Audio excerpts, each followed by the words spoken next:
கள்ளக்குறிச்சி கள்ளச்சாராய உயிரிழப்பு தொடர்பாக தமிழ்நாடு ஆளுநர் RN ரவியை அதிமுக குழுவினர் இன்று நேரில் சந்தித்து மனு அளிக்க உள்ளனர். கூடுதல் தகவல்களை தலைமை செய்தியாளர் சிவா வழங்க கேட்கலாம். வணக்கம் சிவா, உங்களுடைய விவரங்களை சொல்லுங்க. கள்ளக்குறிச்சி கள்ளச்சாராய விவகாரத்தில் திமுக அரசு பதவி விலக வலியுறுத்தி அதிமுகவினர் தொடர்ந்து வலியுறுத்தி வரக்கூடிய நிலையில நேற்றைய தினம் அதிமுக பொதுச் செயலாளர் எடப்பாடி பழனிசாமி தலைமையில் கள்ளக்குறிச்சியிலும் அதே போல அதிமுகவினர் அனைத்து மாவட்டங்களிலும் மாபெரும் கண்டன ஆர்ப்பாட்டத்தை நடத்தியிருக்கிறார்கள்.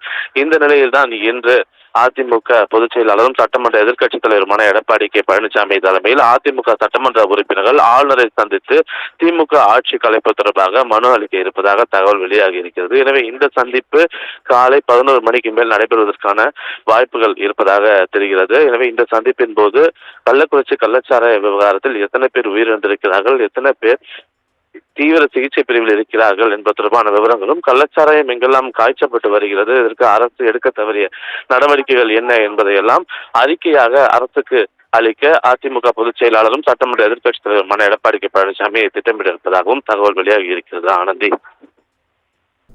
உங்களுடைய விவரங்களுக்கு நன்றி சிவா.